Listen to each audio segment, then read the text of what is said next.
क्या था अपना डिस्कशन आज का? शीट निकाल लीजिए शीट।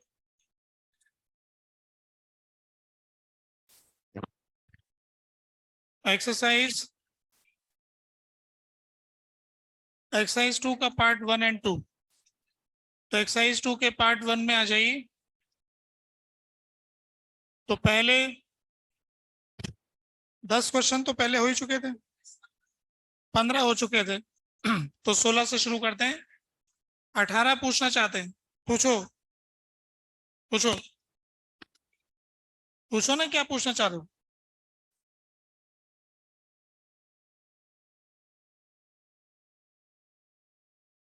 ठीक है, तो निकाल लो।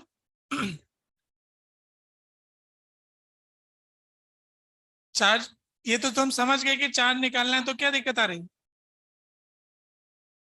चार्ज, अब तुमको पता लग गया कि चार्ज निकालने के लिए बोला है, तो निकाल क्यों नहीं रहे हो?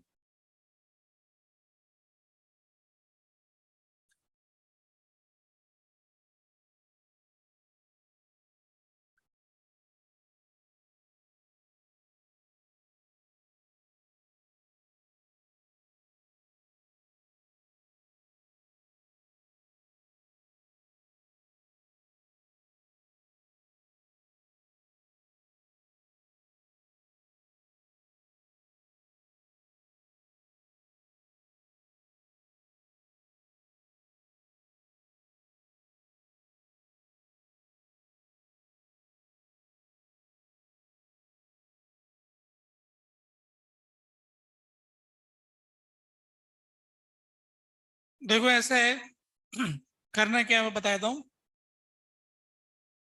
जब ये ऐसे कनेक्टेड है तो इस पे क्यू, इस पे माइनस क्यू, इस पे क्यू, इस पे माइनस क्यू, ऐसा आएगा। क्योंकि इस सीरीज में ऐसा कनेक्ट करने से ऐसा नहीं आएगा। अब इस पे Q1 माइनस Q1, इस पे Q2, इस पे माइनस Q2। अब देखो इस इन दोनों प्लेट का जो चार्ज था, पहले टोटल चार्ज इनका टोटल इस पूरे रास्ते में जो टोटल चार्ज है वो माइनस क्यू प्लस क्यू मिला के 0 है। और बाद में इन दोनों प्लेट का charge minus Q1 plus Q2 कुछ आ जाएगा, Q नेट, इसकी कुछ वैल्यू आ जाएगी। तो इसके पास पहले 0 चार्ज था, अभी कुछ नेट चार्ज आया।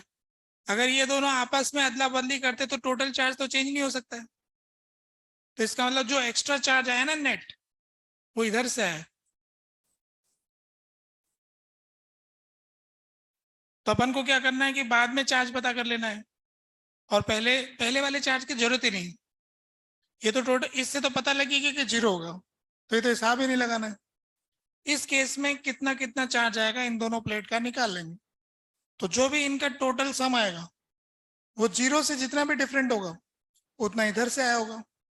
प्लस का होगा तो प्लस का आया होगा, माइनस का होगा तो प्लस नीचे गया होगा। अब वो किधर से किधर भेज रहे हैं वैसा आंसर निकाल लोगे ना। बात क्लियर एकदम? 18वें प्रश्न के बाद और बताइए। क्वेश्चन नंबर 22 का सी आ रहा है। देखो लोग तो कुछ और कर रहे हैं। सी और ए में कुछ अंतर है, प्लस और माइनस का। तो ये पानी किस तरफ जा रहा है, नीचे जा रहा है कि ऊपर जा रहा है? डिक्रीज कर रहा है। तो ऊपर वाला जो पोर्शन है उसकी लेंथ होगी 2D/3 प्लस VT। क्या कहते हो? ऊपर वाला जो पोर्शन है जो यहाँ लिक्विड भरा है, 2D/3 प्लस VT। हो गया?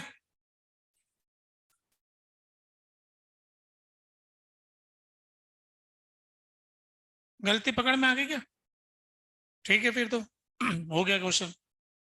अब हम चलते हैं पार्ट 2 में। पार्ट 2 के कितने सवाल पहले हो चुके हैं? 5 हुए हैं। आगे बढ़ते हैं।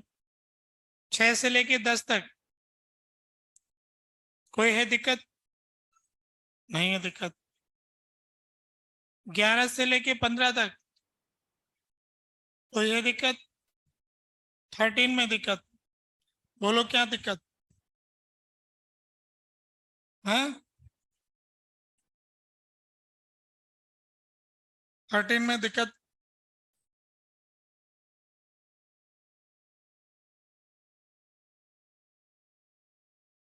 ऐसा हमको ग्राफ दिया है, तो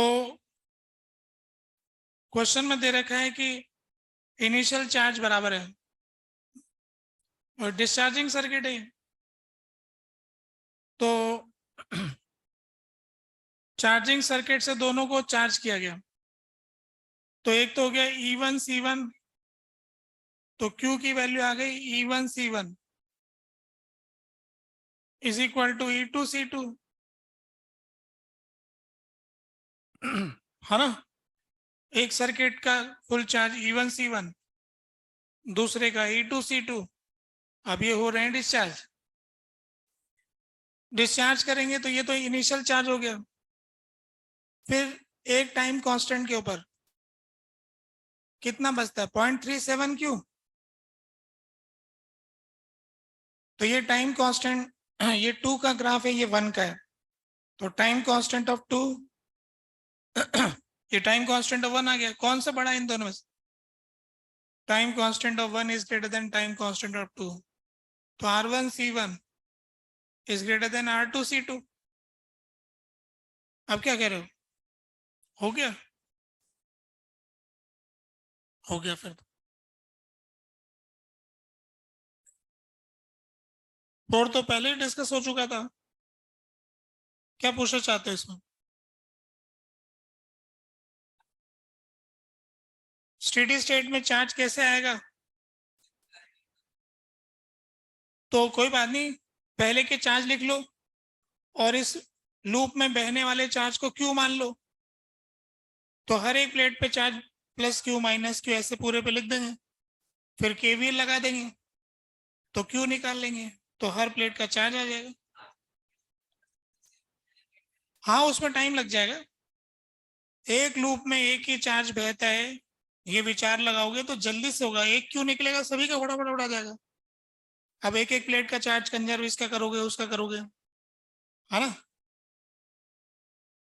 कर तो सब तरह से सकते हैं ना। अब बताइए 20 तक कोई दिक्कत? 21? नहीं। फिर क्या है? बस इतना ही।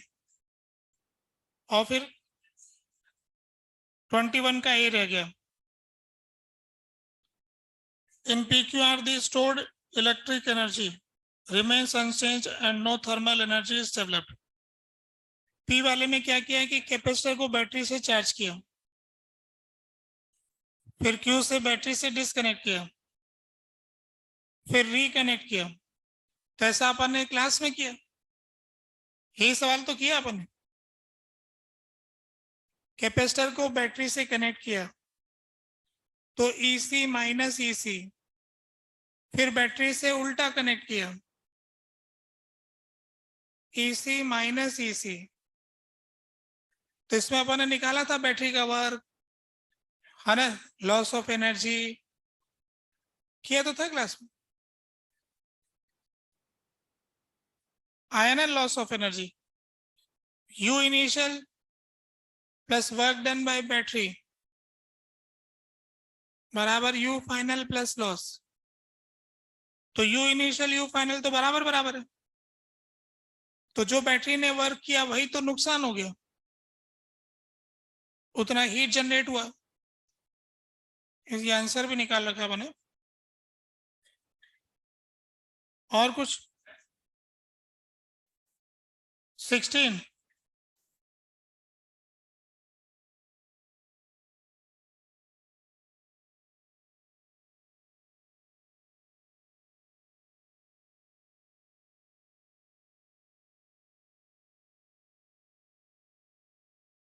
तो 16 का जवाब सुनेंगे। एक कैपेसिटर को अपन ने एक बैटरी से कनेक्ट कर रखा है जिसका वोल्टेज V है, और इसके बीच में डिस्टेंस डी है, तो यहाँ का इलेक्ट्रिक फील्ड हो गया V/d। फिर इसके बाद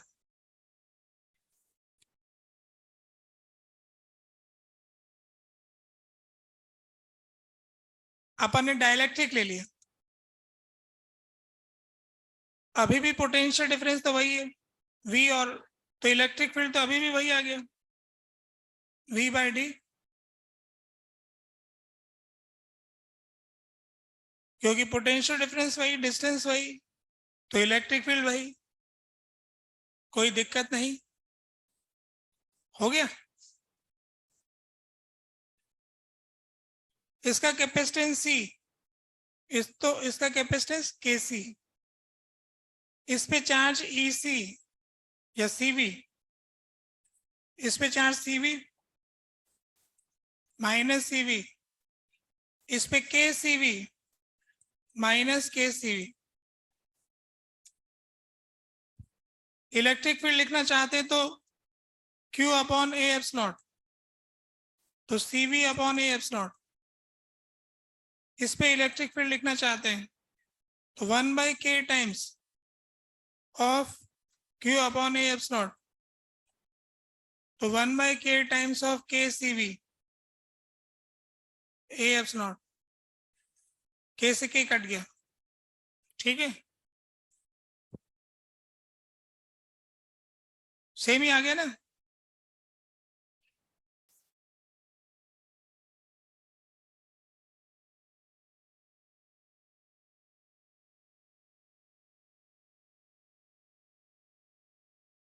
फोर्स ऑफ अट्रैक्शन, इस प्लेट और इस प्लेट के बीच फोर्स ऑफ अट्रैक्शन क्या होगा, तो Q into electric field of other,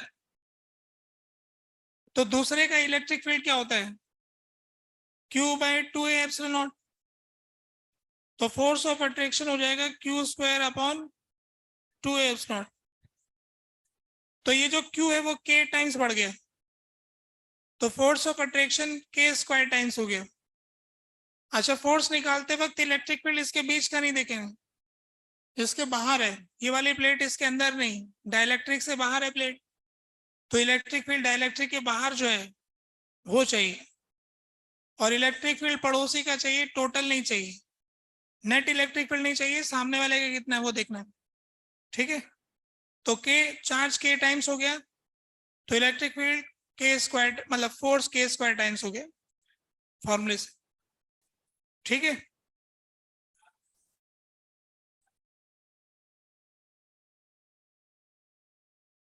ये 18 बता दिया, 16 भी बता दिया, दोनों एक ही सवाल है, पढ़ के देखो, दोनों एक ही तो है। 16 के चित्र में 18 बता दिया, ये कह रहे हो, पता है मुझे, क्योंकि वो एक ही सवाल है, उसमें भी बैटरी से कनेक्टेड है, वो भी फोर्स पूछ रहा है, फोर्स बता दिया, ठीक है।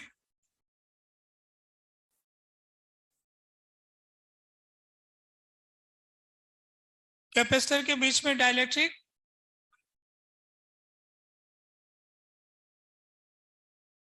अगर अपन ने कैपेसिटर की प्लेट को चार्ज Q और माइनस Q दिया है,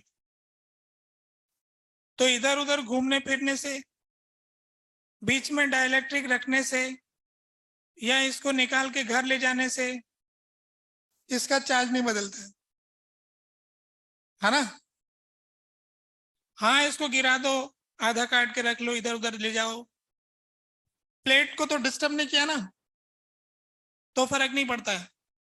चार्ज कब बदलेगा, जब इसको चार्ज देने वाली पंप के साथ जोड़ेंगे, बोले तो बैटरी, बैटरी लगाओगे और फिर डाइलेक्ट्रिक इसके भीतर लेके जाओगे, निकालोगे तो चार्ज चेंज होगा। चार्ज को चेंज होने के लिए रास्ता चाहिए, इस प्लेट पर बैठा हुआ चार्ज और इस प्लेट पर बैठा हुआ चार्ज, है ना। जैसे दो प्लेट है, इस पर Q बैठा है, इस पे माइनस Q बैठा, इनकी दोस्ती है, ये ऐसे छोड़ के जाते नहीं, ये एक धागे से बंधे हैं, इलेक्ट्रिक फील्ड का धागा। जब तक दोनों प्लेट का चार्ज निकलने का रास्ता नहीं होगा तब तक चार्ज चेंज नहीं होगा। तो इसके लिए एक रास्ता चाहिए, ऐसे बैटरी टाइप का। सीधे वायर से भी जोड़ दोगे ना तो भी खत्म हो जाएगा, फिर चेंज होगा। तो एक पाथ चाहिए चार्ज को चेंज होने के लिए, और जब भी चेंज होगा दोनों प्लेट से एक साथ चेंज होगा। अगर किसी ने अकेली प्लेट को किसी जमीन से अर्थ कर दी, मतलब यूं कर दिया, तो इसका चार्ज नहीं चेंज होगा, ये होने नहीं देगा। सामने वाले ने पकड़ के रखा कि भाई जाना मत, जमीन पे नहीं जाना है अपन को, वो नहीं जाएगा। ठीक है, तो चार्ज कैसे चेंज होता है जान लिया हमने। पार्ट 2 हो गया। अब बस, तो अब क्या करोगे? पार्ट 3 करोगे, पार्ट 4 करोगे। एक्सरसाइज 3 में से क्या करोगे?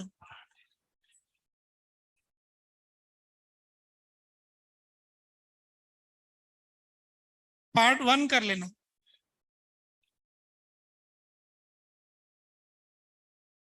पूरा करना चाह रहे हो दोनों ही एक्सरसाइज है? मतलब पार्ट 1 2 मिला के दोनों करना चाहते हो एक्सरसाइज 3? मतलब 1 2 मतलब एक्सरसाइज अब कंप्लीट करो, ठीक है, अच्छी बात। Okay, final.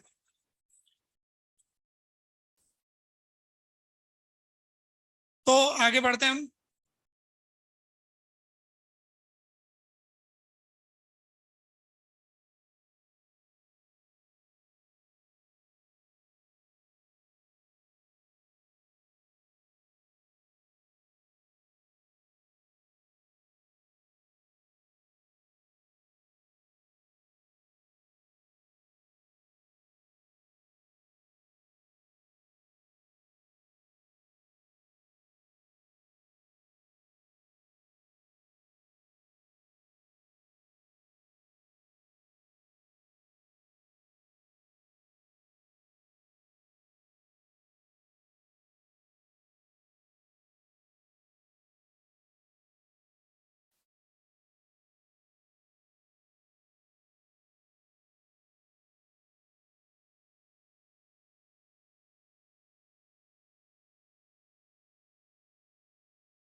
एक चार्ज दे रखा है, उसका वेलोसिटी दे रखा है, उसका लोकेशन दे रखा है, और एक पॉइंट है 3,4,6। इस पॉइंट पर हमको मैग्नेटिक फील्ड पता करना है।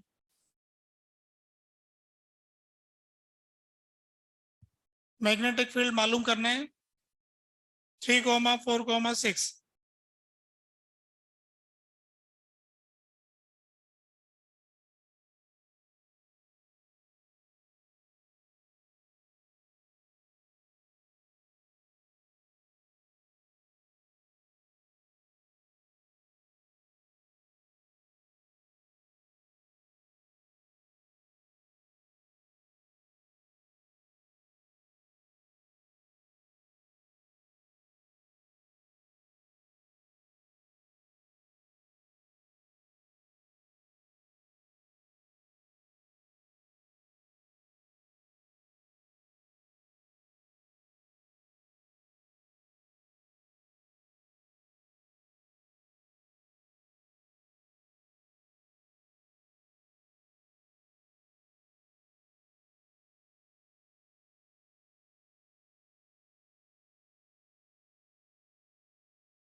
आप लोगों ने निकाल लिया आंसर? सीधा साधा सवाल है।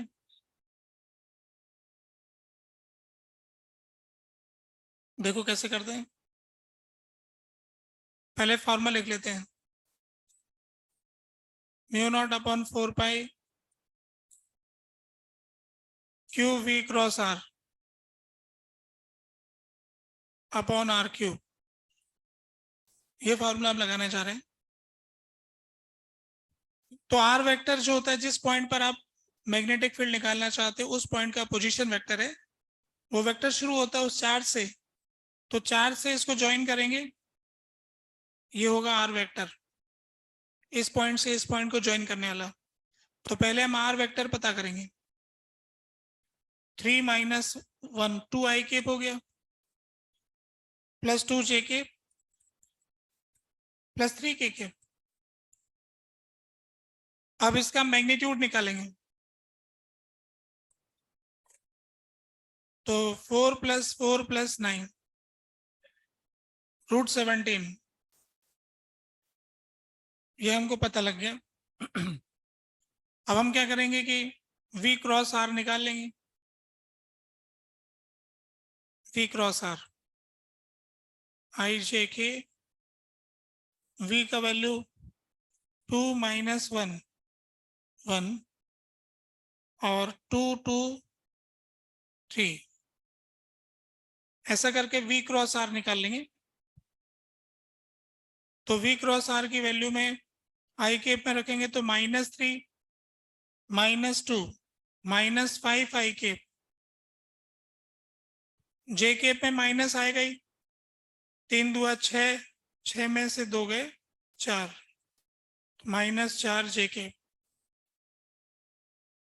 2 दुआ 4, 4 माइनस माइनस 2 6 हो गए 6 के केप। तो ये v क्रॉस आर की वैल्यू हो गई। तो अब यहाँ पुट करेंगे, तो म्यू नॉट अपॉन 4 पाई की वैल्यू होती है 10 की पावर -7, म्यू नॉट अपॉन 4 पाई होता है 10 की पावर -7। अब इसका यूनिट नहीं लिख रहे, ऐसा यूनिट में वैसे आ जाएगा, उधर से टेस्ला की टर्म्स में लिख लेंगे। तो Q की वैल्यू है 2 माइक्रोकुलम, 2 इंटू 10 की पावर -6, v क्रॉस आर ये रहा -5 आई के -4 जे के प्लस 6 के डिवाइडेड बाय आर क्यूब, तो 17 रूट 17। तो ये हो गया हमारा हिसाब, 2 इंटू 10 की पावर -13 अपॉन 17 रूट 17 -5 आई के -4 जे के 6 के। ये मैग्नेटिक फील्ड वेक्टर आ गए। अब इसका मैग्नीट्यूड निकालना है तो वो भी निकाल लो, ठीक है ना। तो ये बात समझ गए हम, कितना आसान काम है ये। दूसरा सवाल करते हैं हम।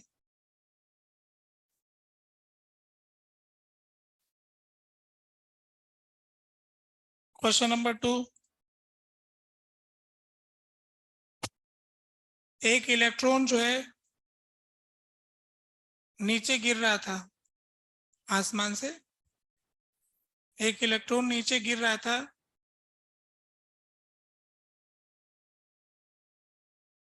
What will be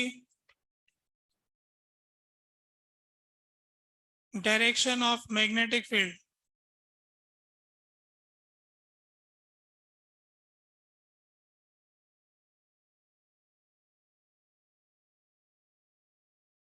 at a point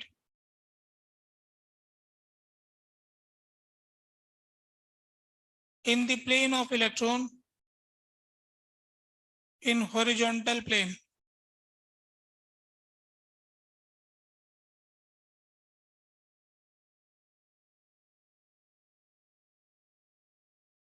In northeast direction.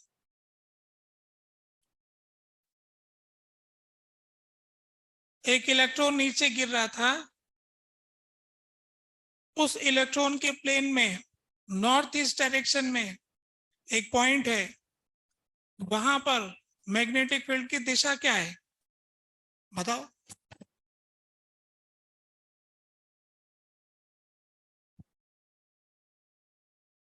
Marking scheme, सही बताने का 2 नंबर, गलत बताने का -2, नहीं बताने का -4।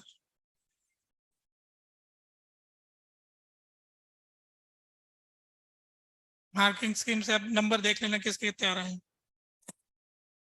सही बताने वाले को 2 नंबर मिलेंगे, गलत बताने वाले को -2 और नहीं बताने वाले को -4।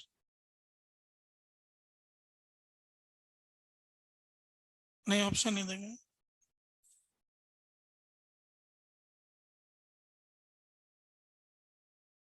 आपको अपना आंसर लिख लेना है, नहीं लिखा तो -4 जोड़ लेना, गलत लिखा तो -2। दो नंबर की कमाई हो जाएगी गलत लिखने से।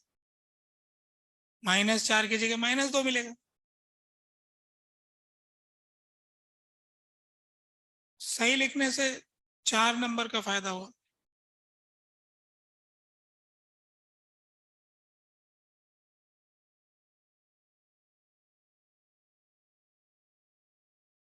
एग्जाम में ऐसा स्कीम आनी चाहिए, नहीं करने वालों को -2 और ज्यादा।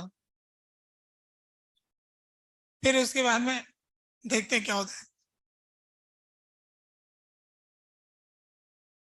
नहीं करोगे तो माइनस मिलेंगे ज्यादा।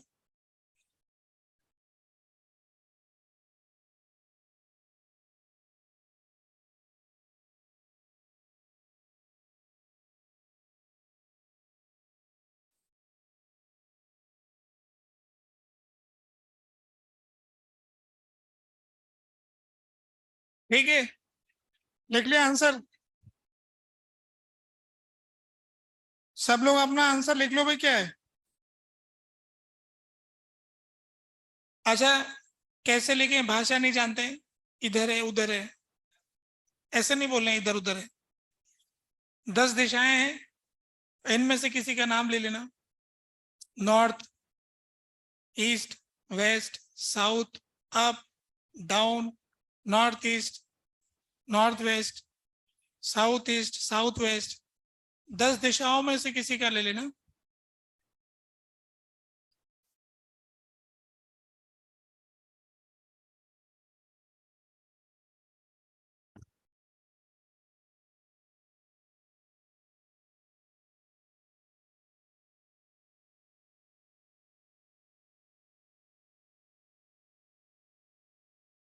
लिख लिया ना सबने, क्या लिखा तुमने। साउथ ईस्ट,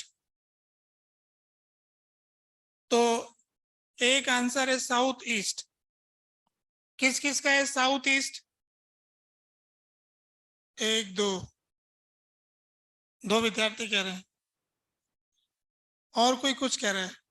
तुम क्या कह रहे हो। नॉर्थ वेस्ट, इसमें 2 विद्यार्थी हैं। नॉर्थ वेस्ट, ये कौन कह रहा है अभी नॉर्थ वेस्ट। 1 2 3 4 5 6 7 8 9 10 11 12 13 हो रहे हैं, 13 मान ले। और किसी का रह गया मन का। तुम्हारा क्या है। साउथ ईस्ट, तुमने बोल ही दिया, कुछ बोलोगे नहीं। और तुम कुछ कहना चाहते। डाउनवर्ड्स, डाउनवर्ड ऐसा कौन कह रहा है। 1 2 3 4 5, 5 वोट इसमें भी है। और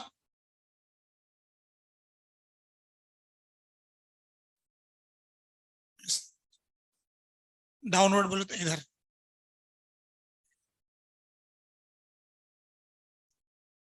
और कुछ किसी का रह गया मन में, इतने सारे बाकी। अच्छा, -4 ले रहेंगे बाकी लोग।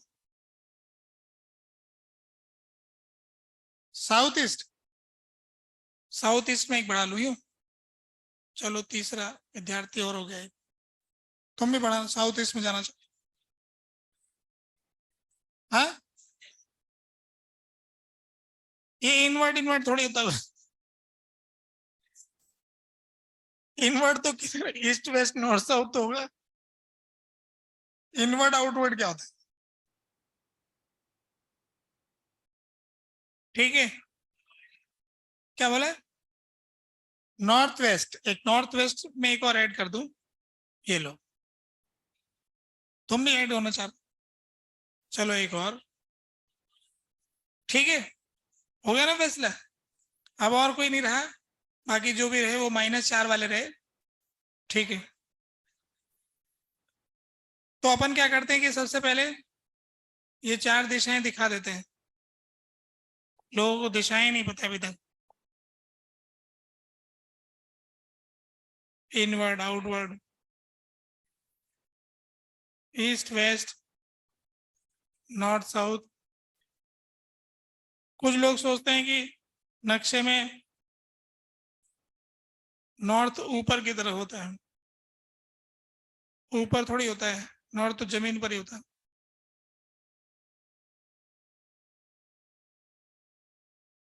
Up down, east west north south, ये तो बेसिक डायरेक्शन होगी। अब अपने को इलेक्ट्रॉन को चलाना है, तो अपन इलेक्ट्रॉन ले लेते हैं भाई। ये रहा, ये किधर जा रहा है? डाउनवर्ड डायरेक्शन में, तो इसका डायरेक्शन डाउनवर्ड अपन ने ले लिया वी का। अब इसकी वजह से जो मैग्नेटिक फील्ड होगा वो इसके चारों तरफ घूमता हुआ होगा, है ना? मैग्नेटिक फील्ड एक सर्कल बनाता है इसके चारों तरफ, ऐसा बनाएगा।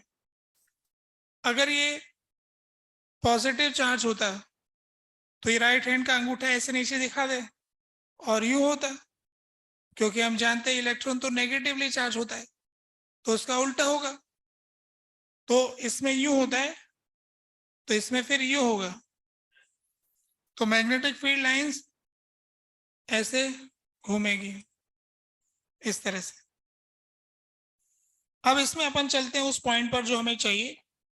इसके हॉरिजॉन्टल प्लेन में नॉर्थ ईस्ट डायरेक्शन में, तो यहां से 45 डिग्री पे जाएंगे, ये वाला पॉइंट। ये हो गया नॉर्थ ईस्ट का वो पॉइंट जहां पर हम जानना चाहते हैं। यहां पर हम टेंजेंट बनाएंगे, वो इस मैग्नेटिक फील्ड की डायरेक्शन होगी ऐसे। ये आ गया वो मैग्नेटिक फील्ड जो हमें चाहिए। जो टेंजेंट का मतलब सर्कल इस रेडियस के परपेंडिकुलर।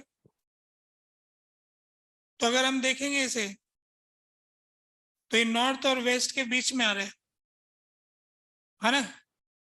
बोले तो नॉर्थ वेस्ट हो गया, तो ये नॉर्थ वेस्ट वाले लोग सही हो गए।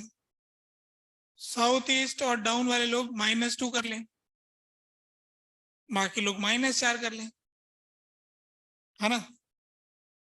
और ये 15 लोग 2 नंबर ले लें।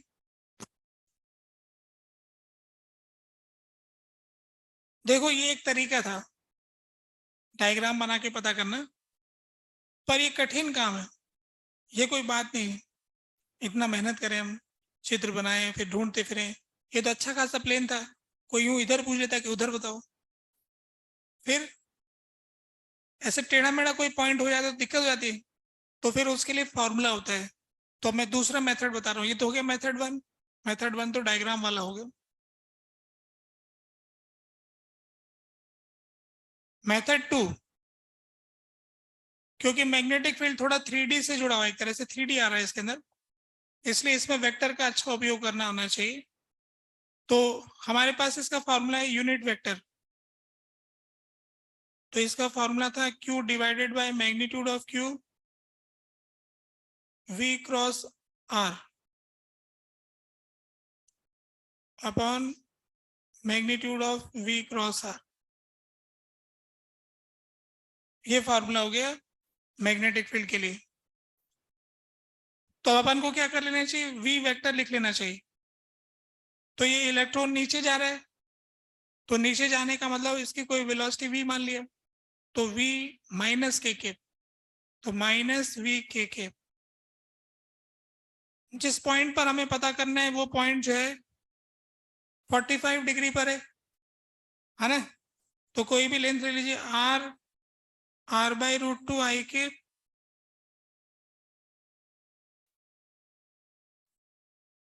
प्लस r/√2 j के। ये आ गया उस पोजीशन वेक्टर का हिसाब। अब इसका क्रॉस प्रोडक्ट लेना है, तो v क्रॉस r, तो k क्रॉस i क्या होता है? k क्रॉस i j होता है, तो -VR/√2 j के। k क्रॉस j प्लस हो जाएगा VR/√2 i के। अब इसमें VR/√2 कॉमन आ रहा है ना, v क्रॉस r में v इंटू r/√2 कॉमन आ गया, i के माइनस j के, ऐसा आ रहा है। तो इसका मैग्नीट्यूड निकालेंगे, तो इसका मॉड लेंगे तो क्या आएगा? v into R, v into R आ जाएगा ना, क्योंकि इसका मैग्नीट्यूड √2 आएगा, √2 कट जाएगा, v इंटू आर। अब यहाँ पे रखने जा रहे हैं बी कैप, क्यू की जगह तो माइनस ई, क्यू के मैग्नीट्यूड की जगह ई, v क्रॉस आर की जगह v into R upon √2 I cap minus J cap divided by v into R. तो ये माइनस अंदर चला गया, वी आर कट गया, तो हमारे पास क्या आ गया? माइनस आई के प्लस जे के डिवाइडेड बाय √2। ये है एक यूनिट वेक्टर जो मैग्नेटिक फील्ड की डायरेक्शन में है ना। अगर आप इसको प्लॉट करना चाहेंगे तो आई केप जे केप में बराबर लेंथ है, आई केप में इतना, जे केप में इतना, इसका लेंथ है 1, तो ये 45 डिग्री 1/√2 1/√2 आ गया ना।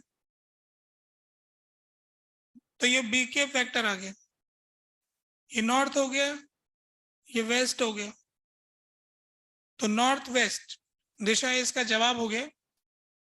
ठीक है, तो इस तरह से हम वेक्टर का उपयोग करके कॉम्प्लिकेटेड दिशाएं भी आसानी से निकाल सकते हैं, जिसके लिए हाथ भी नहीं घुमाना है ना, सब अपने आप आ जाएगा। तो ये जानकारी हो गई, इसके आगे बढ़ते हैं हम।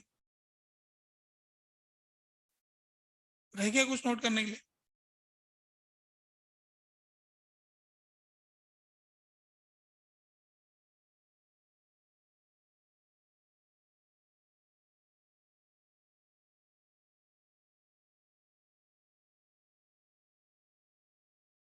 वैल्यू भले 1 भी ले सकते हो, है ना, डायरेक्शन से आ जाएगा अपने आप।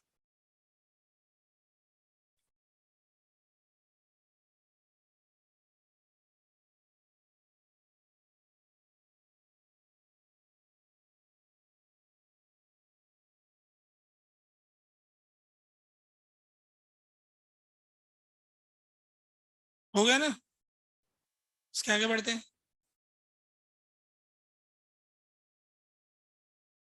दूसरा सवाल, magnetic field of a moving charge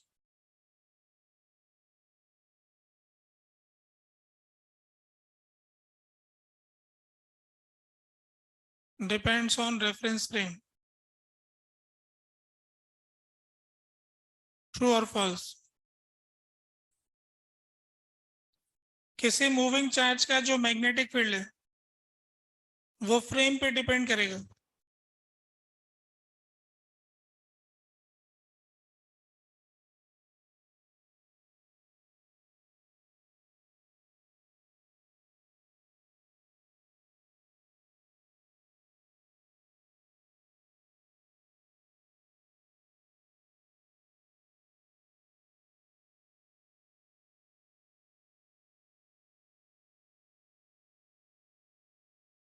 सब लोगों ने आंसर लिख लिया होगा।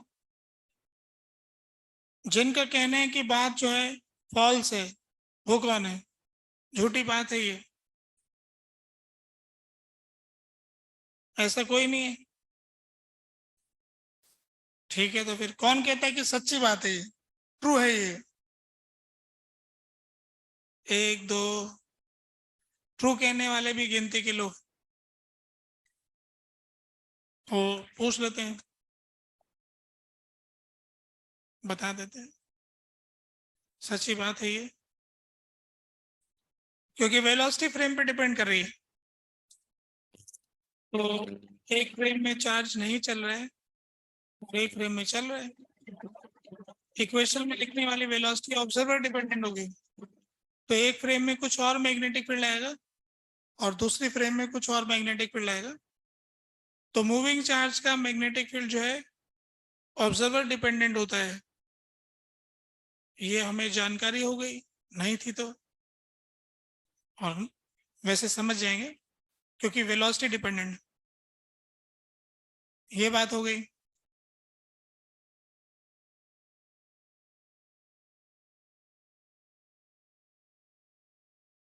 ठीक है, तो चार्ज पार्टिकल का मैग्नेटिक फील्ड के बारे में और तो मैं कोई बात नहीं पूछूंगा।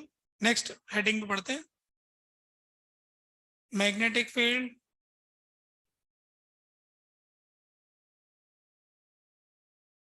Due to current element.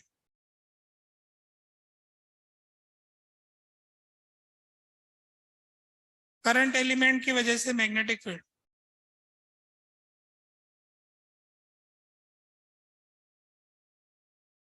ये कोई वायर है, इसमें करंट जा रहा है, तो इस वायर के छोटे से टुकड़े की वजह से स्पेस में कितना मैग्नेटिक फील्ड पैदा होता है, इसके बारे में हम बात करना चाह रहे हैं। तो हमने एक वायर का छोटा सा टुकड़ा लिया, ये वाला,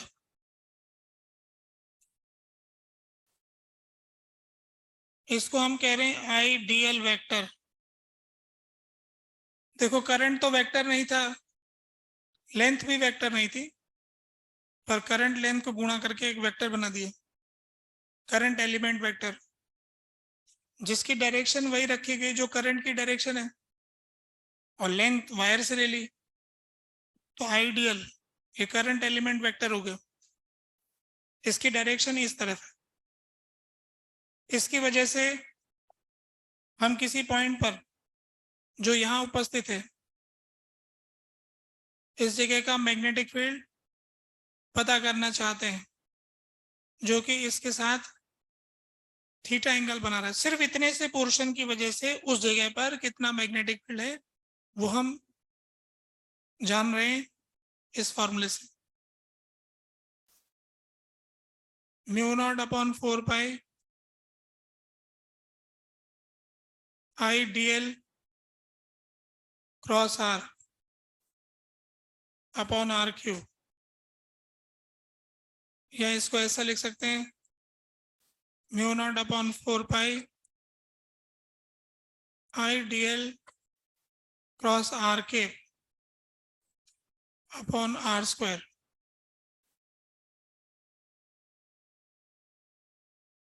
ये फार्मूला आ गया। ये फार्मूला कहलाता है बायोट सेवर्ट लॉ। जैसे कूलम्स लॉ था, जो किसी पॉइंट चार्ज की वजह से इलेक्ट्रिक फील्ड को, मतलब पॉइंट चार्ज के बीच के फोर्स को बताता था। कूलम ने तो फील्ड का कॉन्सेप्ट दिया नहीं था, फोर्स के बारे में बात किया था। पर बायोट ने मैग्नेटिक फील्ड का फॉर्मूला दिया। शायद मैग्नेटिक फील्ड में आने वाला बी जो है बायोट के बी से आया है। मैग्नेटिक फील्ड को अपन ने बी नोटेशन दिया है ना, तो बायोट के वजह से शायद आया हो, क्योंकि ये फंडामेंटल फार्मूला है। वायर वाला जो फार्मूला पहले, ये फार्मूला पहले आया था। चार्ज वाला जो फार्मूला हमने पढ़ा वो बाद में आया था। वो फार्मूला इससे डिराइव भी हो जाएगा। आई की जगह लिखेंगे D Q by D T, और डी टी को D L by D T की जगह रख देंगे, तो D L by D T drift velocity हो जाएगी। तो फिर D Q V cross are upon are square, वही फार्मूला बन रहा है। तो जो चार्ज वाला फॉर्मूला था वो बायोट के फॉर्मूले से डिराइव हुआ, बाद में आया जो हमने पहले लिख लिया। ये एक तरह से ओरिजिनल फॉर्मूला था, शुरुआत इससे हुई थी। तो किसी वायर की वजह से, इस छोटे से टुकड़े की वजह से यहां पर कितना मैग्नेटिक फील्ड है ये लिखा है हमने। तो डीबी क्या है? Magnetic field due to small current element.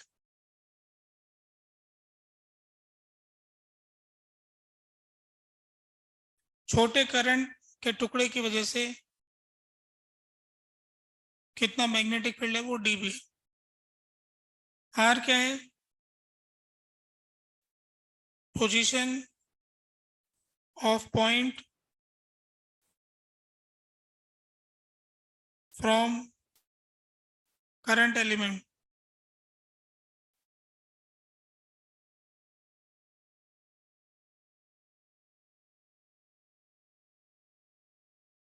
Where magnetic field is to be calculated। जिस पॉइंट पर आप मैग्नेटिक फील्ड निकालना चाहते हो वो वाला पॉइंट उस करंट एलिमेंट से कितना दूर है, ये उसका पोजीशन वेक्टर है। आई तो करंट हो ही गया, mu not upon 4 pi constant हो गया। अगर इसको ओपन करेंगे मैग्नीट्यूड वाइज, इसका मैग्नीट्यूड लेंगे तो ये बन जाएगा mu not upon 4 pi I D L sine theta, I D L sine theta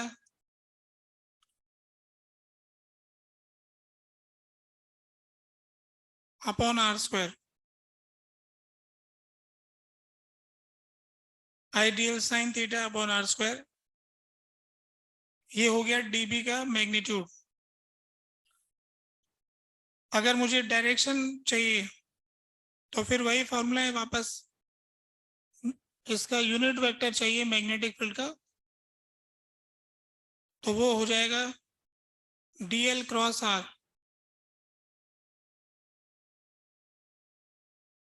upon DL cross R का magnitude.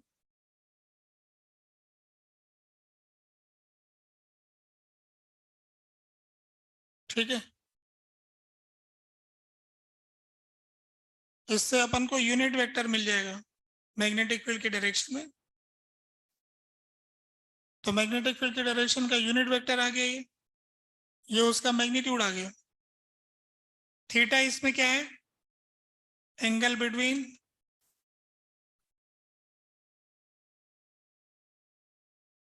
Are vector and DL vector.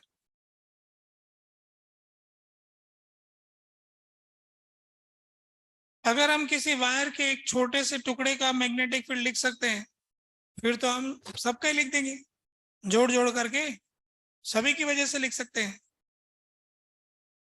एक बात हमें दिख रही है यहाँ पे डायरेक्शन के संबंध में कहना चाहते हैं, क्रॉस प्रोडक्ट से जो मैग्नेटिक फील्ड आता है वो मैग्नेटिक फील्ड जो है वो परपेंडिकुलर होता है। तो ये मैग्नेटिक फील्ड जो है हमेशा वायर के लेंथ के परपेंडिकुलर होगा और हमेशा पोजीशन वेक्टर के परपेंडिकुलर होगा। अगर मैं देखूं तो ऐसे तार पकड़ लेंगे, उधर जा रहा है नीचे की तरफ, तो यहाँ पर मैग्नेटिक फील्ड की दिशा हो जाएगी नीचे की तरफ। तो इस पॉइंट पर मैग्नेटिक फील्ड नीचे की तरफ है, अंदर की तरफ आएगा। अगर इसको डायरेक्शन के साथ दिखाना चाहें पूरा, ऐसे सर्कल बनेगा। ये जो लाइन है इसकी, ये यूं जाएगी। ये आइडियल वाली लाइन इसकी एक्सिस बनेगी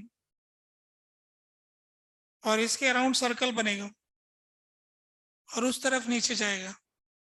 तो ऐसे हमेशा मैग्नेटिक फील्ड सर्कुलर शेप बनाता है हर छोटे से एलिमेंट की वजह से। ये मैग्नेटिक फील्ड मैंने सिर्फ इस छोटे से एलिमेंट की वजह से लिखा है, अलग अलग पॉइंट पर लिखा है मतलब। ऐसे फिर सब की वजह से लिखेंगे तो टोटल कुछ और हो जाएगा, पर हम ये देख रहे हैं कि सबकी वजह से अंदर ही आएगा।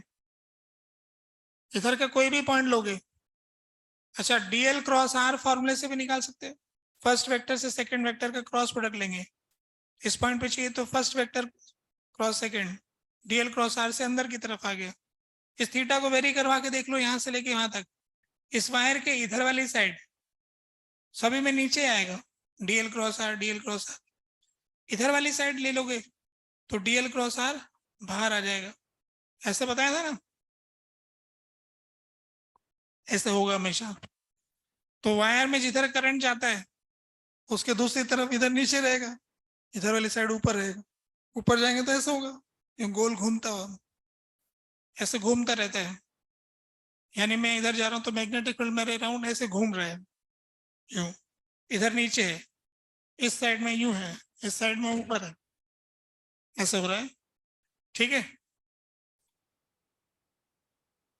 तो ये जानकारी हो गई। अब इसके उपयोग के बारे में बात करेंगे। इसका उपयोग कर करके हम बहुत सारे एलिमेंट्स का अपन मैग्नेटिक फील्ड निकालेंगे। शुरुआत करते हैं एक स्ट्रेट वायर से। तो मैग्नेटिक फील्ड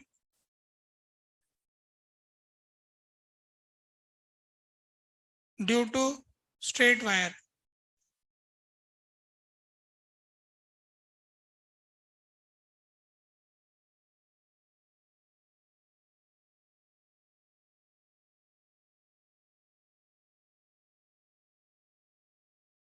वायर में करंट भी जाना चाहिए, वायर से कुछ थोड़ी होगा, है ना।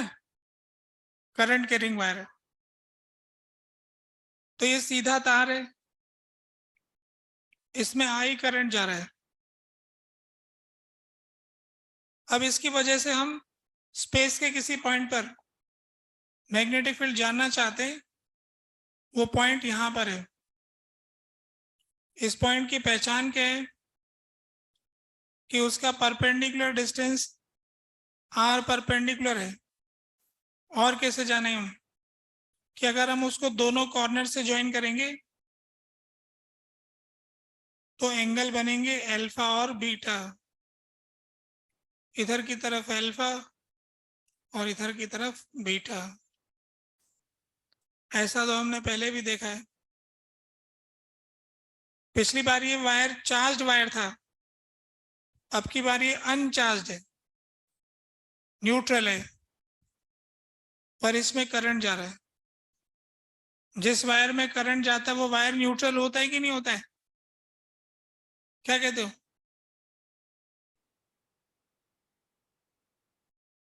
होता है ना। जैसे ये वायर है, यहाँ पर प्लस है,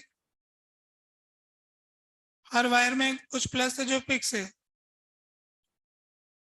और कुछ माइनस है। तो ये इलेक्ट्रॉन अगर इस तरफ कुछ ड्रिफ्ट वेलोसिटी से जा रहे हैं, इनकी कुछ ड्रिफ्ट वेलोसिटी है, तो लोग ये कहते हैं कि इस वायर में आई करंट जा रहा है ऊपर। एक वायर में पॉजिटिव चार्ज फिक्स है और ये इलेक्ट्रॉन नीचे की तरफ ड्रिफ्ट वेलोसिटी से जा रहे हैं, तो जमाना कहता है कि इसमें ऊपर करंट जा रहा है, जबकि ऊपर कुछ नहीं जा रहा है। पर दुनिया ऐसा कहती कि इस वायर में करंट जा रहा है, जो जा रहा है वो नीचे जा रहा है। ठीक है, तो ये पॉजिटिव चार्ज तो फिक्स है, तो अगर ओवरऑल टोटल चार्ज देखोगे तो प्लस के बगल में माइनस रखा हुआ है, तो न्यूट्रल हो गया, है ना। तो इसलिए न्यूट्रल हो गया वायर। पर जो माइनस वाला है वो तो चल रहा है और प्लस वाला तो नहीं चल रहा है। अगर कोई आदमी इसके बगल में चलने लग जाए, एक आदमी ने सोचा कि चलो मैं भी चलता हूँ ड्रिफ्ट वेलोसिटी से, तो अगर ये ड्रिफ्ट वेलोसिटी चलेगा तो फिर क्या होगा, करंट खत्म वायर में, क्या कहते हो? तो इलेक्ट्रॉन तो रुक गए।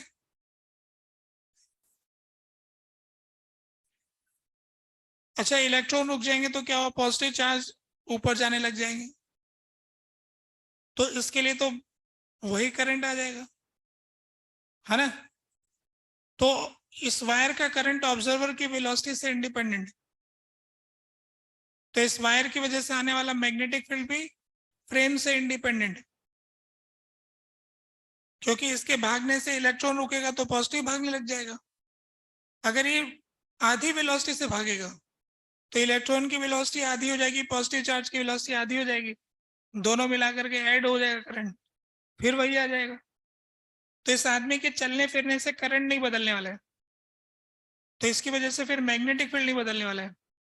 तो वायर का मैग्नेटिक फील्ड ऑब्जर्वर पे डिपेंड नहीं कर रहा है, चार्ज का तो कर रहा है, ठीक है, ऐसा हमको पता लग रहा है। तो वायर न्यूट्रल होता है ये भी पता लग रहा है। करंट क्या है ये तो हम जानते हैं, ये करंट तो है यहाँ। अब सवाल ये है कि इस वायर में करंट है और यहाँ हम मैग्नेटिक फील्ड निकालना चाहते हैं।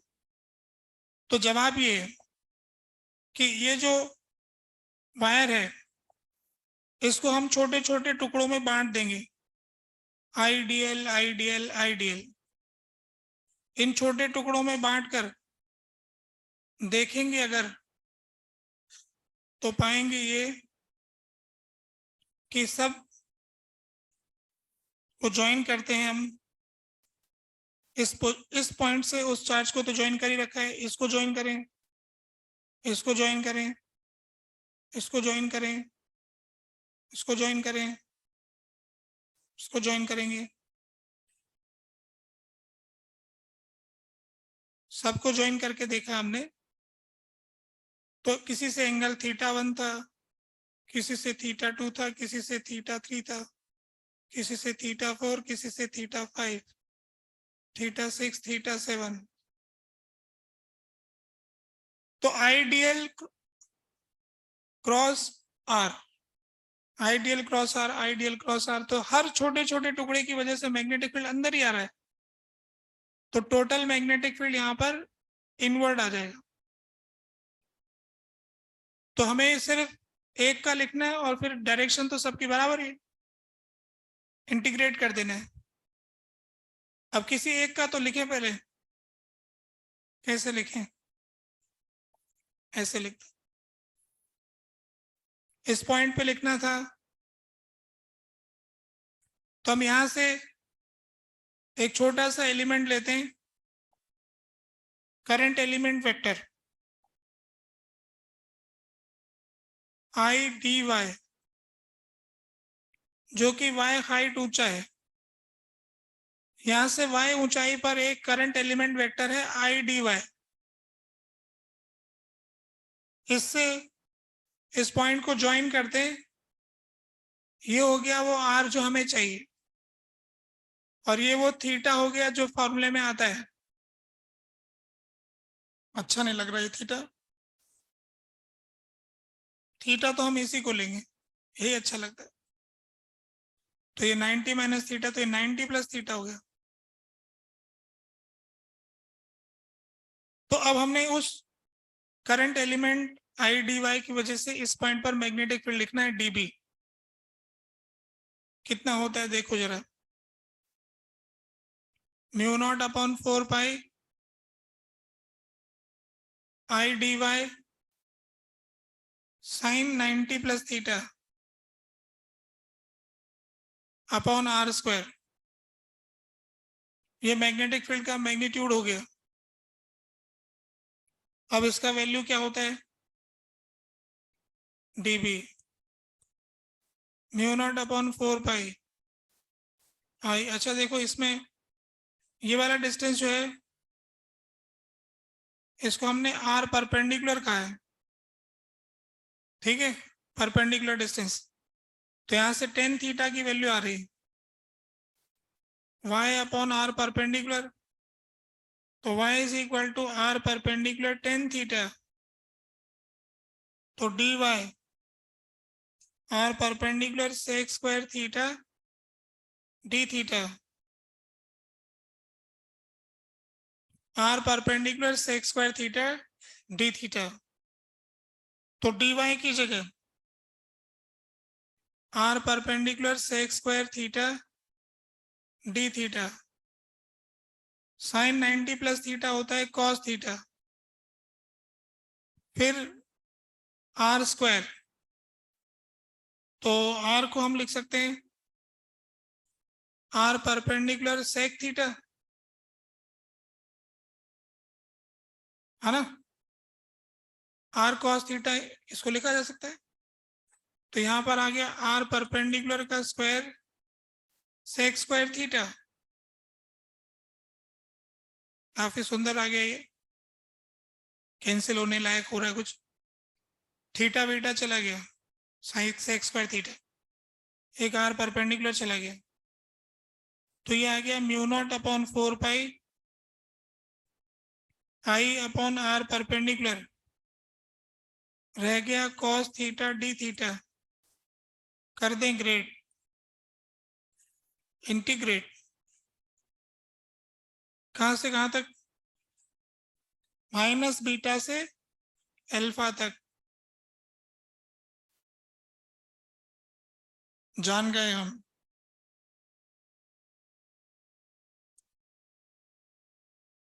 कितना जवाब है, sine alpha plus sine beta,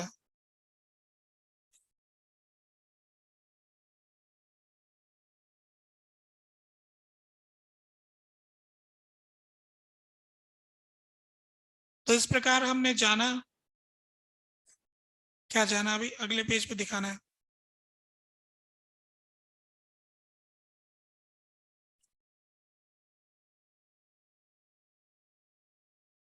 ठीक है ना।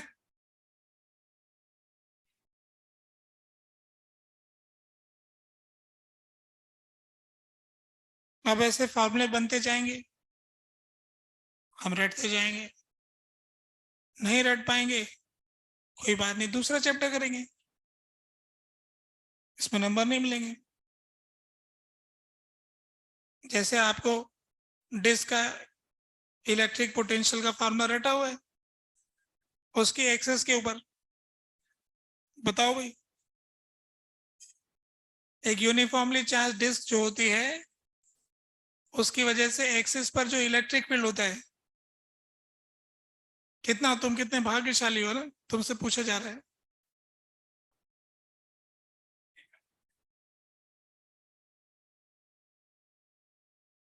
क्या कह रहे हो, इतनी देर में तो लोग पेपर छोड़ के दूसरा करना पड़ता है, घंटी बजाती, क्या कह रहे हो, सिग्मा अपॉन,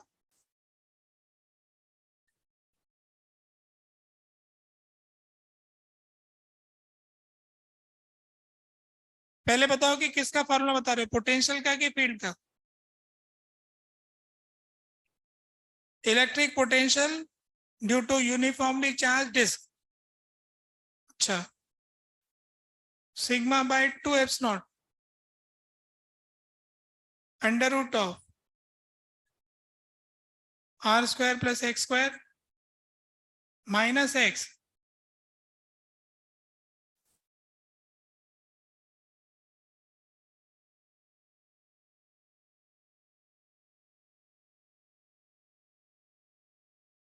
हो गया, यही है।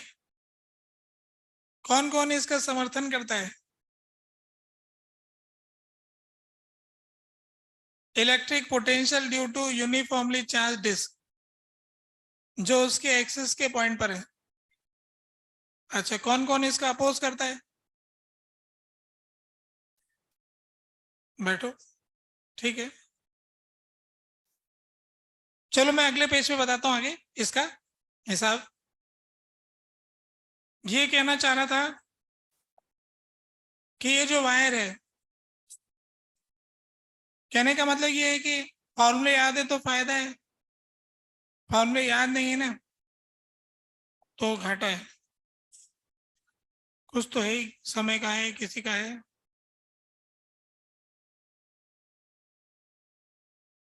तो जो मैग्नेटिक फील्ड है ना वो ऐसे सर्कुलर है,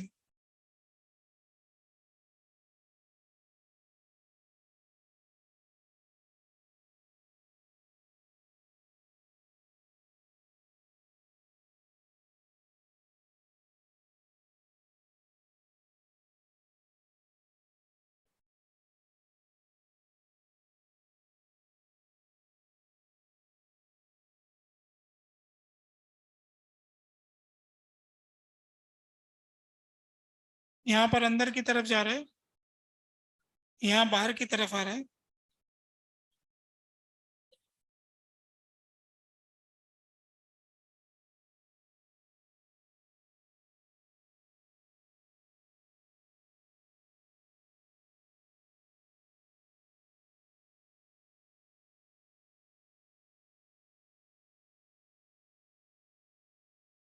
ऐसा मैग्नेटिक फील्ड जो है सर्कुलर शेप में आ रहा है,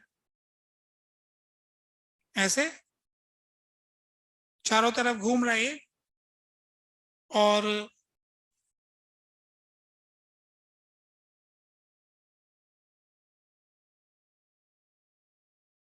तो किसी वायर की वजह से उससे परपेंडिकुलर डिस्टेंस आर परपेंडिकुलर पर, ये डिस्टेंस है आर परपेंडिकुलर, कितना मैग्नेटिक फील्ड होता है इतना होता है, ठीक है ना। अब इसका केस बन जाता है इधर एक केस 1, अगर alpha equal to beta equal to 90 हो जाए तो ये वायर इन्फिनिटी लॉन्ग हो जाएगा। तो इन्फिनिटी लॉन्ग वायर की वजह से परपेंडिकुलर डिस्टेंस आर के ऊपर जो मैग्नेटिक फील्ड होता है उसकी वैल्यू क्या होती है,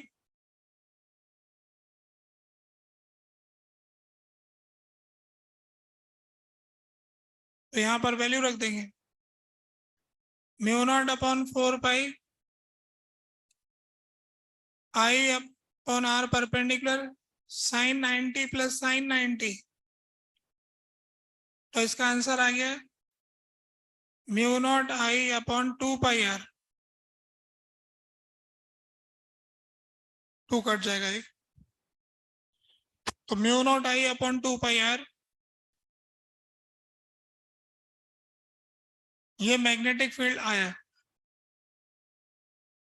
अगर हमको वेक्टर फॉर्म में लिखना है, ये तो मैग्नीट्यूड आ गया, अगर वेक्टर फॉर्म में लिखना पड़ा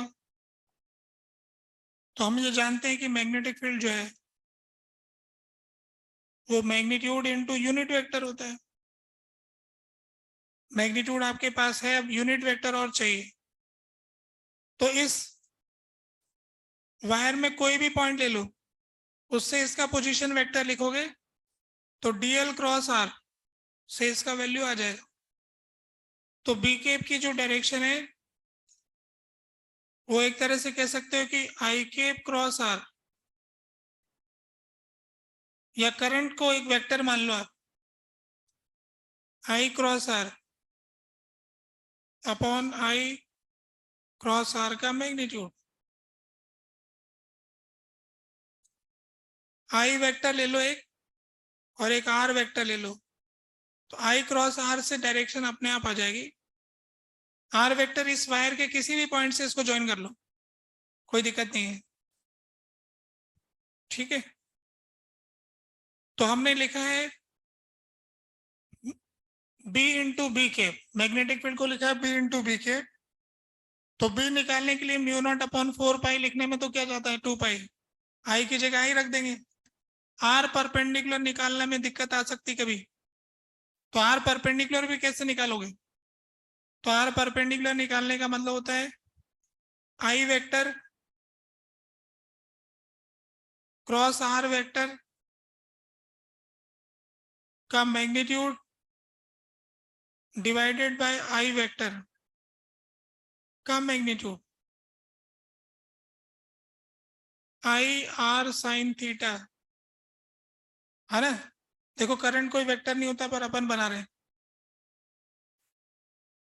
आई क्रॉस आर से डायरेक्शन आ जाएगी इस तरफ है आई, कोई भी वेक्टर आर ले लो जहां भी निकालना हो, आई क्रॉस आर, तो डायरेक्शन अंदर आ गई। अब इसको ओपन करेंगे तो आई आर साइन थीटा आ जाएगा, फिर इसको आई से डिवाइड करेंगे तो आर साइन थीटा आ जाएगा, तो इससे आर परपेंडिकुलर आ गया, आर परपेंडिकुलर निकाल लिया, यूनिट वेक्टर निकाल लिया, सब आ गया। तो टोटल फार्मूला देखो क्या हो गया वेक्टर फॉर्म में, mu not upon 2 pi I upon are perpendicular, तो mod of I cross are upon I, mod of I cross are upon I into unit vector I cross are upon mod of I cross are.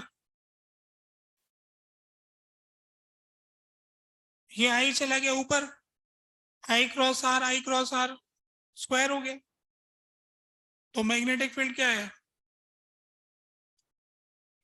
Mu naught upon 2 pi I square I cross are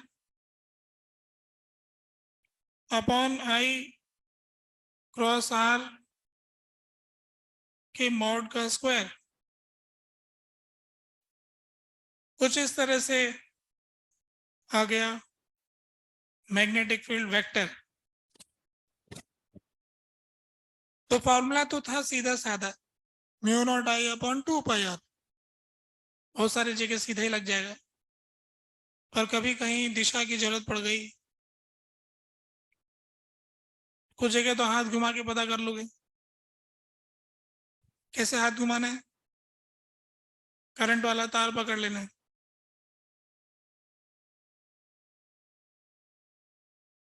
जिधर current जा रहा है उधर अंगूठा दिखाना है, तो finger जिधर घूम रही ना उधर ही मैग्नेटिक फील्ड होगा। ठीक है, सीधा साधा है।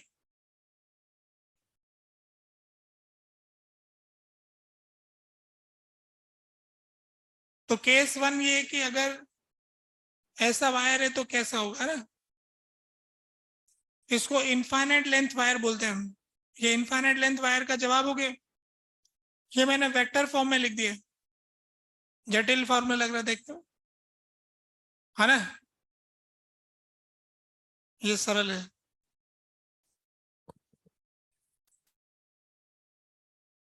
ये विरल भी है ना, ऐसे बहुत कम लोगों को पता है, इसलिए बिरला है, कम ही लोग जानते हैं। लोग उसी से काम चला लेते हैं, mu not I upon 2 pi R, तिकड़मबाजी लगा के डायरेक्शन निकाल लेते हैं। जो तिकड़मबाजी नहीं चाहता, फॉर्मूले से चाहता, तो ऐसे आ जाएगी। अभी सवाल पूछूंगा तो पता लगेगा, है ना, कि डायरेक्शन निकालने में क्या दिक्कत होती। अभी दूसरा केस और बताता हूँ, कुछ कहना चाहते, आर परपेंडिकुलर,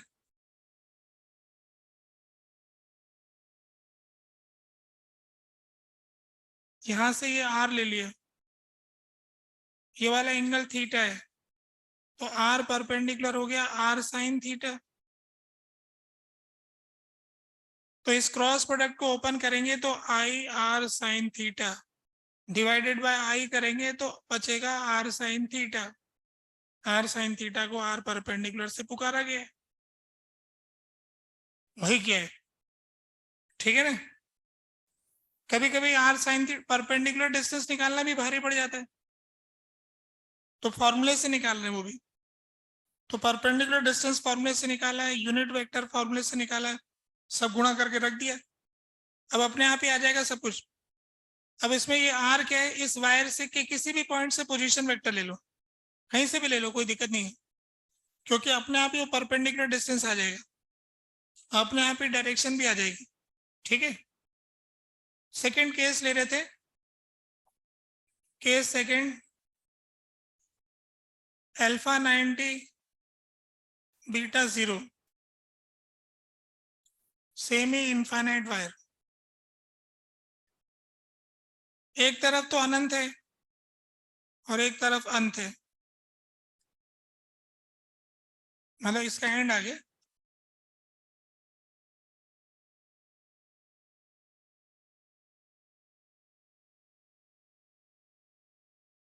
इस पॉइंट पे जानना चाहते,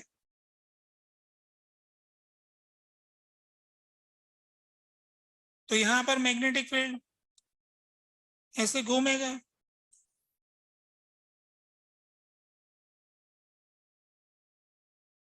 ठीक है, ऐसे घूम रहा है। तो इस मैग्नेटिक फील्ड की वैल्यू कितनी है? म्यू नॉट आई अपॉन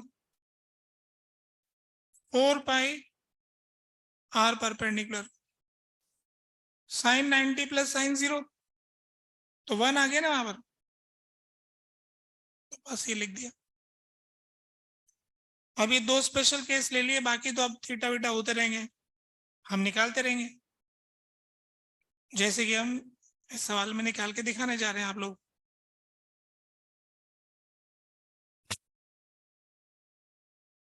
ठीक है, एक क्वेश्चन लेते हैं, 1 मिनट बाद लेते हैं।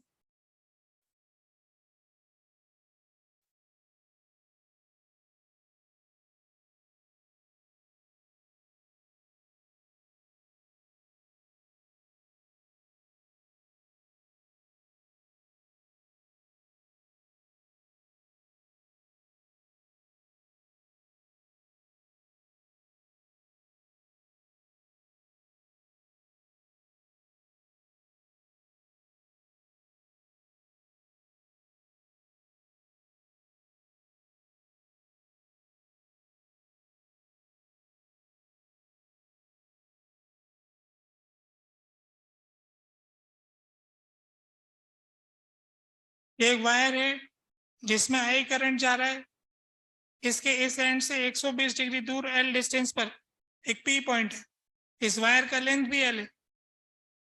तो आपसे पूछा है कि मैग्नेटिक फील्ड बताओ।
हो गया, कितना है?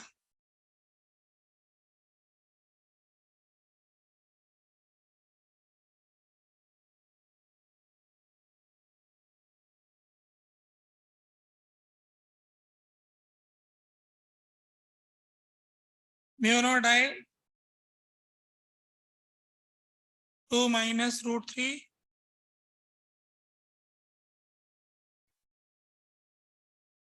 8 पाई एल। ये अच्छा, अभी मिलाते हैं, बैठो।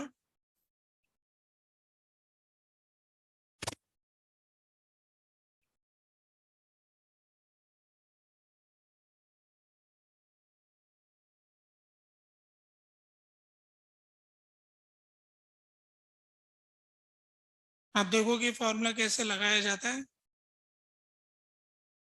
कभी कभी ये पता लगता है कि फॉर्मूला याद होने के बावजूद भी सवाल नहीं होता है, फॉर्मूला लगाने नहीं जानते, कहाँ पे क्या वैल्यू पुट करना है ये नहीं समझ में आ रहा है, तो याद करने का फायदा नहीं फिर। तो सिर्फ याद करने से काम नहीं बने, कुछ होमवर्क भी करना पड़े।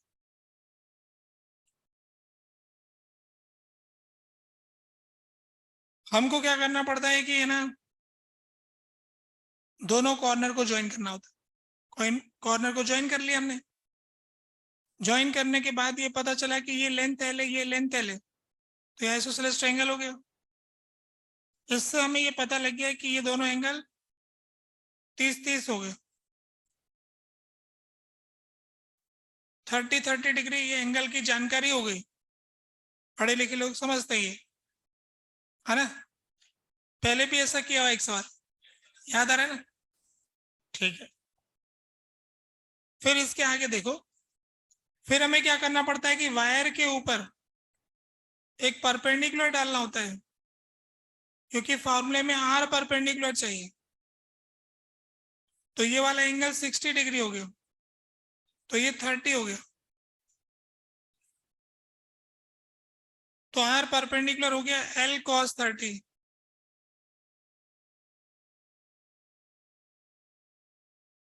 आर परपेंडिकुलर हो गया एल कॉस 30। अब एल्फा की वैल्यू, अल्फा वो होता है जो इस परपेंडिकुलर लाइन से इस तरफ का एंगल होता है, इस एंगल को हम अल्फा कहते हैं, और इस एंगल को बीटा कहते हैं। तो अल्फा तो हो गया 60 डिग्री और बीटा हो गया 330 डिग्री, जिसको लोग -30 भी कहते हैं। अल्फा ऊपर की तरफ नपा हुआ है, बीटा उल्टा नपा हुआ है। तो ऊपर वाला एंड तो 60 डिग्री पर है और नीचे वाला एंड 330 डिग्री पर है। 330 को लोग -30 कहते हैं। अब फॉर्मूला लगाते हैं, mu not upon 4 pi I upon are perpendicular. R perpendicular है एल कॉस 30। साइन अल्फा तो हो गया साइन 60 प्लस साइन बीटा तो साइन -30। तो mu not upon 4 pi I l √3/2, √3/2 -1/2। तो ये 2 से ये वाले 2 कट गए। अब ये √3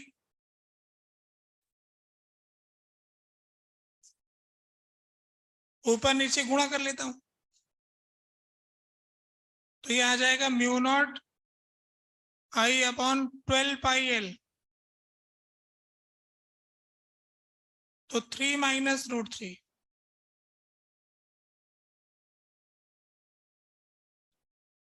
क्या कहते हो?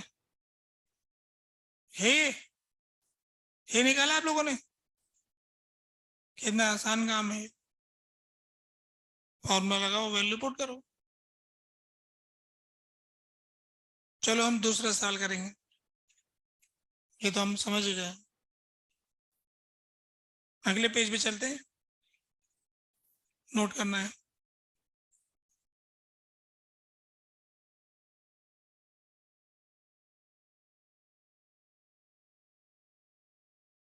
पढ़ूं मैं अगले पेज पे?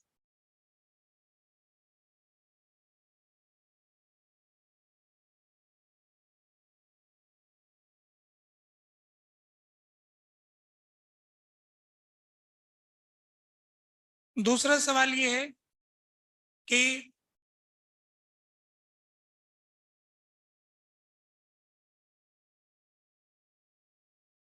ये एक्स एक्सिस, ये वाई एक्सिस, ये z axis, x y Z.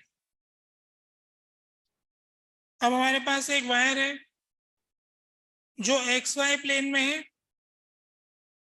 उसमें आई करंट जा रहा है, इन्फिनिटी लॉन्ग है, एक्स एक्सिस के साथ 37, वाई एक्सिस के साथ 53 और जेड एक्सिस के साथ 90 डिग्री। ऐसा एक अनंत लंबाई वाला तार दे रहा है, ठीक है। इसमें आई करंट है। इसकी वजह से एक पॉइंट हमने लिया स्पेस में, एक जिसके कोऑर्डिनेट है x0, y0, z0। वो एक पॉइंट है, उस पॉइंट पर इस वायर की वजह से मैग्नेटिक फील्ड वेक्टर निकालना है।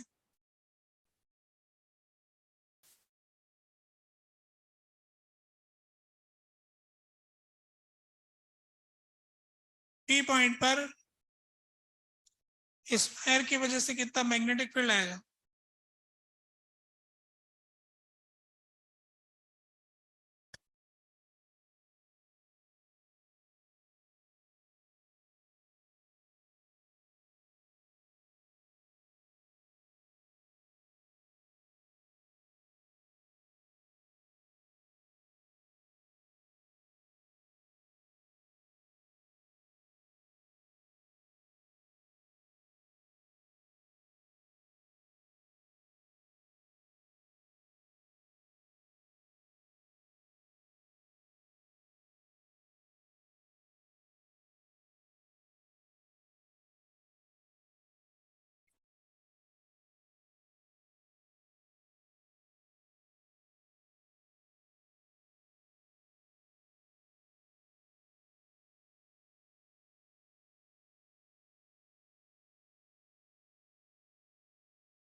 बहुत ही आसान सा सवाल पूछा है, कोई भी कर सकता है।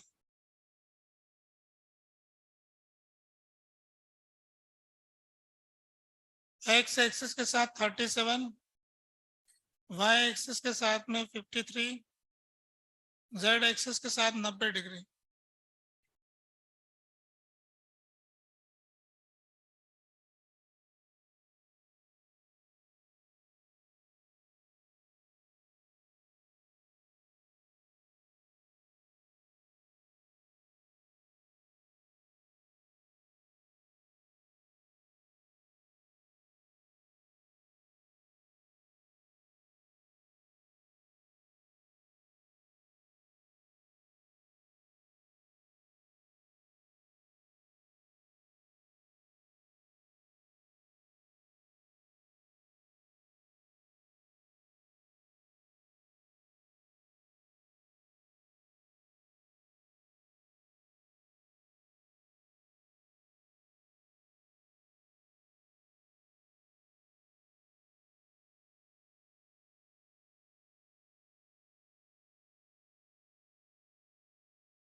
चलो अब मिलाते हैं, देखिए जरा solution. Mu not upon 4 pi I square I cross are upon I cross are के मैग्नीट्यूड का स्क्वायर, ये फॉर्मूला लगा देंगे।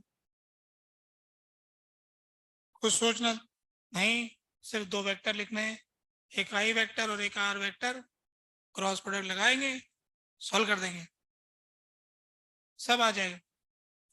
तो इस ओरिजिन से लिख लेते हैं इसका वेक्टर आर। तो बस ये वाला पार्ट पहले कैलकुलेट कर लेते हैं, बस और कुछ नहीं है। तो आई वेक्टर आई इंटू कॉस 37 आई के साइन 37 जे के, are vector x not I के वाई नॉट जे के जेड नॉट के आई क्रॉस आर। क्या कह रहे हो? अच्छा, ये 4 पाई की जगह ठीक है। अभी देखो इसमें क्रॉस प्रोडक्ट ले लेते हैं, तो आई क्रॉस आर क्या करते हैं कि आई क्रॉस आई तो जीरो हो गया, आई क्रॉस जे कर लेते हैं, के हो जाएगा। तो 4/5 आई वाई नॉट के, I cross K minus J minus 4/5 I into Z not J K. अब जे क्रॉस आई माइनस के हो गया, तो -3/5 आई इंटू एक्स नॉट जे के के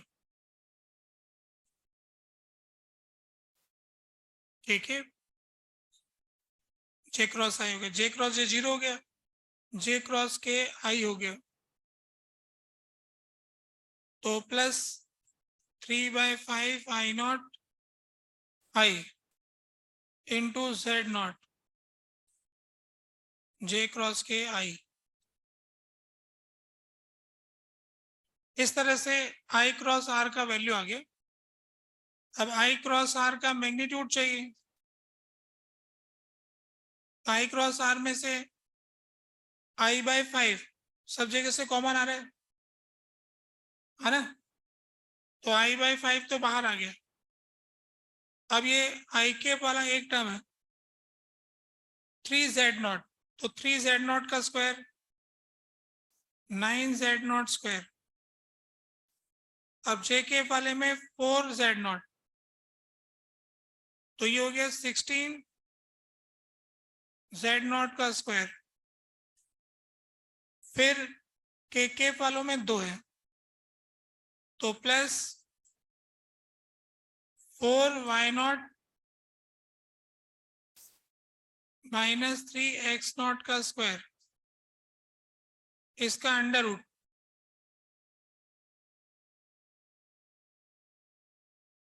तो क्या कहते हैं, आई क्रॉस आर यही होगा,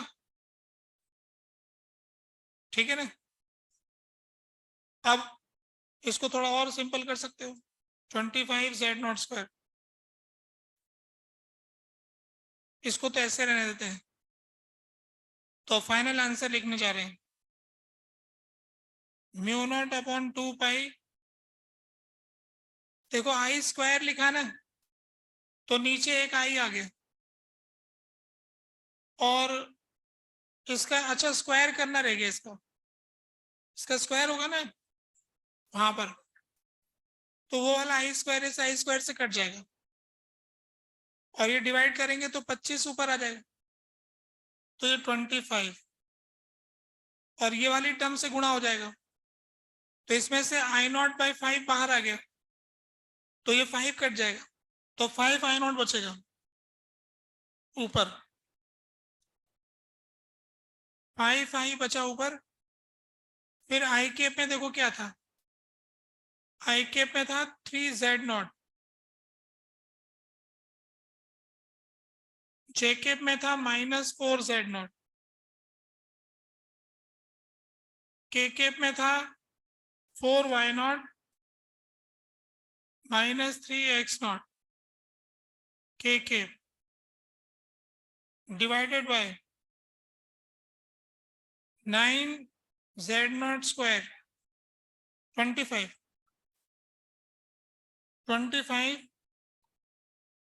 Z0 square plus 4Y0 -3X0 का होल स्क्वायर का ब्रैकेट बंद। क्या कहते हो, कितना आसान काम है ये, अगर वो फॉर्मूला पता है तो।